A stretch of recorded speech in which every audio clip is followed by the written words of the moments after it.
Hey there, this is the Goblin King and welcome to another great movie review.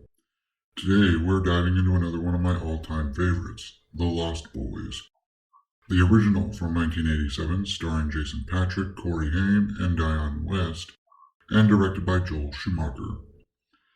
Now, Joel Schumacher is basically infamous for directing two of the worst Batman movies ever put to celluloid, but the man is actually a very capable director and has directed several pretty good films, such as St. Elmo's Fire, Flatliners, another one of my favorites as a youngster, Falling Down, and A Time to Kill, amongst others. Also, the aforementioned actors are the ones given the starring credits, but I feel that I have to point out that in all the years I've loved this film, I never knew who the actor was playing Michael, and I'll tell you why in 2 words: Kiefer Sutherland. This is one of the first films Kiefer ever did, and his acting roots, his dad is the great Donald Sutherland, are readily apparent in the way he just chews up the scenery each time he's on screen, and he winds up completely overshadowing poor Jason Patric anytime they're in a scene together. Also, look at that baby face. Another well-known, at least in the 80s actor, is Corey Haim. He was one of the 2 Coreys, as the press dubbed him at the time, along with Corey Feldman, who incidentally also appeared in this film as one of the Frog Brothers. Now, the Frog Brothers were one of my favorites when I was a kid.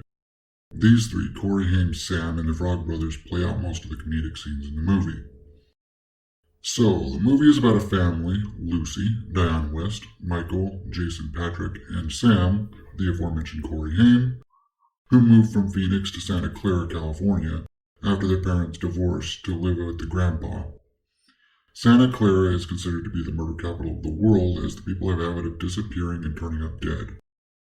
Michael winds up falling in with a bunch of teenage biker punks, led by Kiefer Sutherland's character, David. Yes, biker is in quotes because they're riding around on dirt bikes.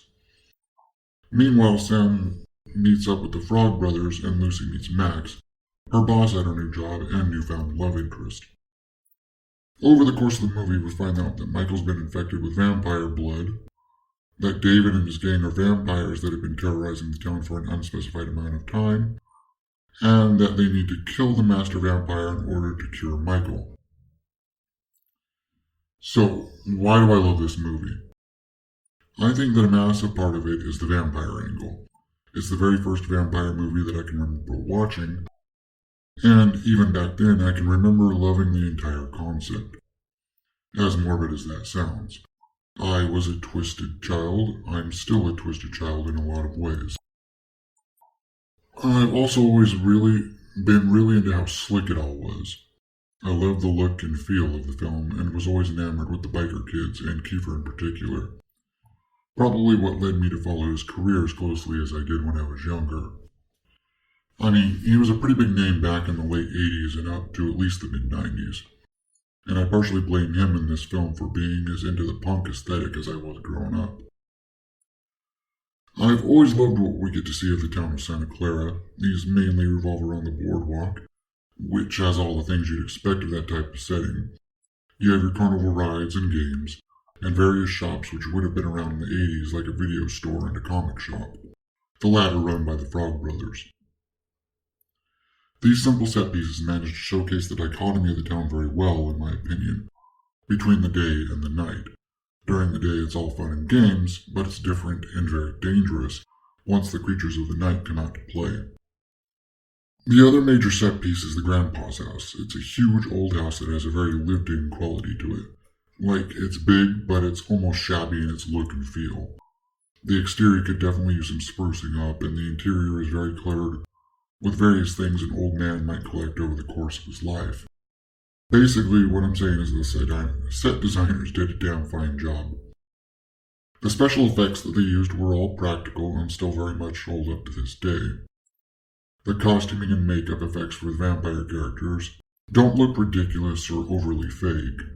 The special effects used when they die are a little over the top, but that's more to do with the movie itself, I think, than any issues with the special effects themselves. Otherwise, as I stated, the special effects still hold up. Now, if I have any issues with the film at all, they're fairly minor. The mom, for instance, has always bothered me. Not that it's a problem with Diane West's acting or anything like that, just more to do with her place in the story itself. It feels like they just didn't really know what the hell to do with her.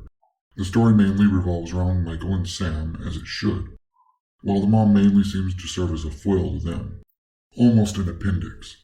She's not really a central character, and the scenes with her tend to slow the movie down a bit, in my opinion. I mean, there's definitely a payoff in the end with the romance between her and Max, but until that happens, she's just sort of ancillary and serves to bog the plot down a bit. Not terribly or anything, but it is definitely noticeable.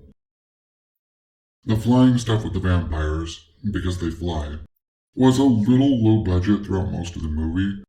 Like they couldn't afford real wire work until the end, so they just wind up mostly using camera work to insinuate that the vampires are flying around the city and attacking people. Again, it's not bad, it's just a little cheap. I mean, they did okay with what they had, but I wish they could have done a bit more to showcase the vampires and their abilities.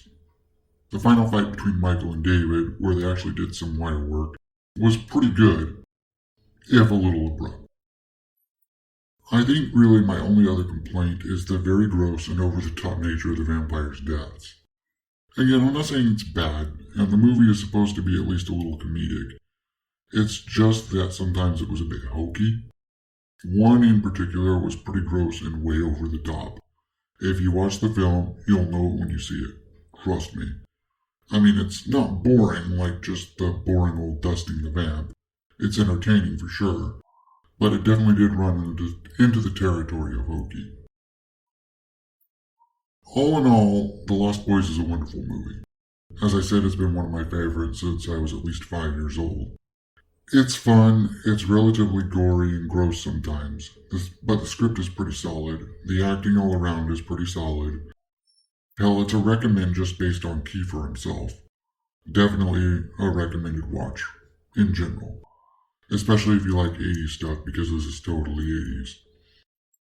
Anyway, I do believe that's all I've got for you all on this one. If you feel like I'm good enough, please go ahead and hit that subscribe button, all red and shiny. Maybe think about those like and share buttons too. If you have something you want to say, there's a nice comment section down below. I'll see you on the next video. Peace.